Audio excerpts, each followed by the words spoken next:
Bom dia, pessoal. Estamos aqui novamente para a gravação de mais um vídeo. Eu vou iniciar este vídeo contando uma historinha oriental. Disse que havia um reino onde o rei vivia muito ocupado. Estava sempre muito atribulado com os diversos deveres e atividades que ocorriam no reino. Modernamente ele seria chamado como um indivíduo estressado.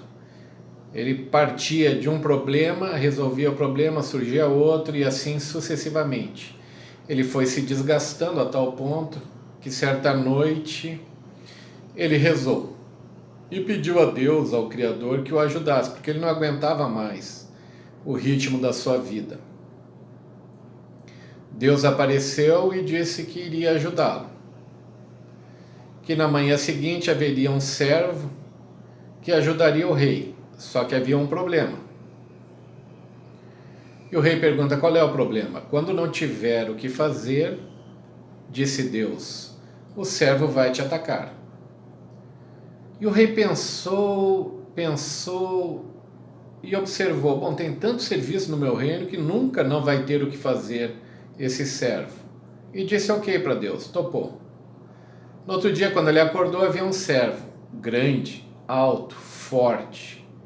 Ele sentiu um certo frio na barriga observando aquele servo. Quando não haver mais o que fazer, ele vai me atacar, segundo Deus. E olha o tamanho desse servo em relação a mim. O rei era miúdo, frágil. Mas ele também pensou ao mesmo tempo: nunca não vai ter o que fazer nesse reino. Então eu vou dar sequência à proposta. Aceitou. E o servo não parava nunca. Começou a trabalhar, ia de um serviço para o outro.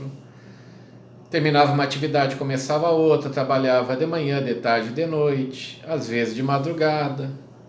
E o serviço, que era enorme, começou a diminuir.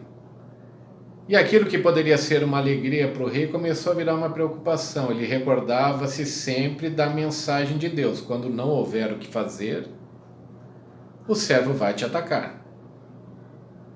Quando o serviço começou a diminuir a um ponto de chegar próximo de não ter o que fazer, e o servo cada vez mais forte, quanto mais trabalhava, mais robusto ficava, o frio na barriga tomou conta e Deus apareceu para o rei através de uma nova oração. O que queres agora? E o rei disse: olha, eu aceitei a proposta e imaginei que nunca não haveria o que fazer no meu reino.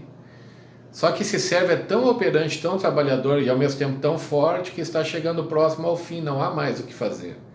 Como eu me recordei que ele vai me atacar, eu volto a orar ao Senhor, me ajude. E Deus disse para ele então: ok, na manhã seguinte haverá uma escada. Cada vez que terminar o serviço, você diga para o servo ficar subindo e descendo a escada até ter nova atividade. O rei agradeceu e assim foi. Essa é a história metafórica. O rei somos nós, os reis, as rainhas, a consciência daquele que percebe. O servo é o ego. Quando não tem o que fazer, o ego ataca o Senhor. E esse ego é a representação da mente. Então, quando ela não tem o que fazer, ela fica nos atacando. Bem diz o ditado popular: cabeça vazia é serventia do diabo. É o ego, ininterruptamente, através de pensamentos, a maioria disfuncionais, transtornando o processo psíquico. O que seria a escada, segundo as tradições orientais? O andar da escada seria aprender a respirar, são os pranayamas. O outro degrau da escada seria o que eles chamam de cantos devocionais ou bhajans, as músicas para nós ocidentais, de preferência que conduzam a um estado de espírito bom. Outro degrau da escada seriam as orações, aquele processo de mergulho interno em relação à conexão entre aquilo que é chamado de criatura, o nós, e o Criador, a fonte. Do ponto de vista psicológico, vamos analisar sobre a ótica da fonte do ser.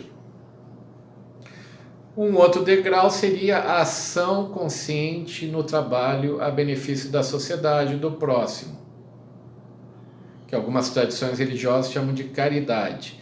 A ação consciente.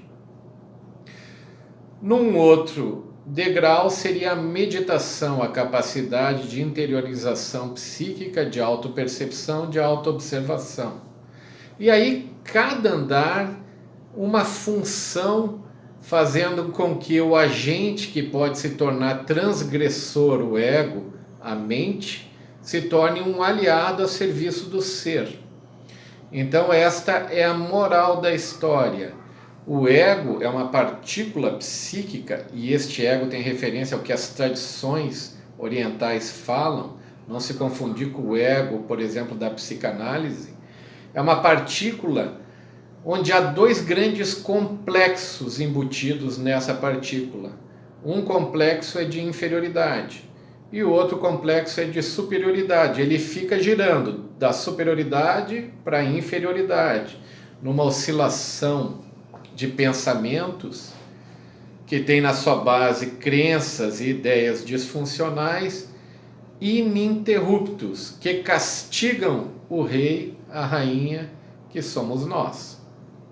Então a escada, segundo essa tradição, é aquela capacidade de disciplinar o ego, colocando-o a serviço do ser e não deixando-o livre, capaz muitas vezes de escravizar a própria consciência, através de perturbações das mais variadas. Então, como um dos degraus é a respiração, nós já vamos começar a fazer um exercíciozinho de respiração de 1 minuto.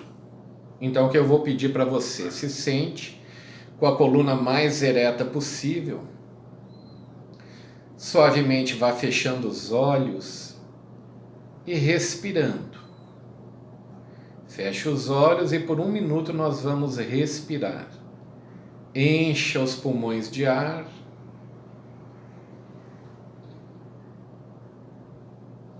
E deixa o ar se esvair, sair naturalmente, sem esforço. A ideia sempre é retirar o esforço de viver, esse padrão de luta e esforço que atormenta as nossas vidas. O ar se esvai até a boca do estômago e novamente nós vamos inspirar, imaginando que há um balão nos pulmões.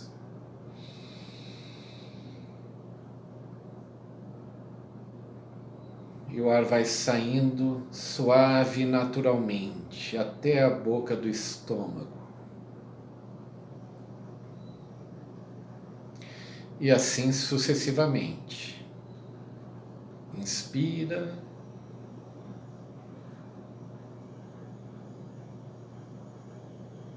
E expira.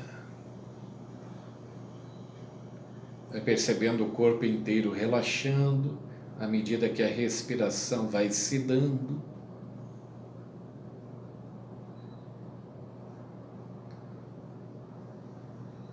E nesse sentido, o que acontece psiquicamente? As frequências cerebrais baixam.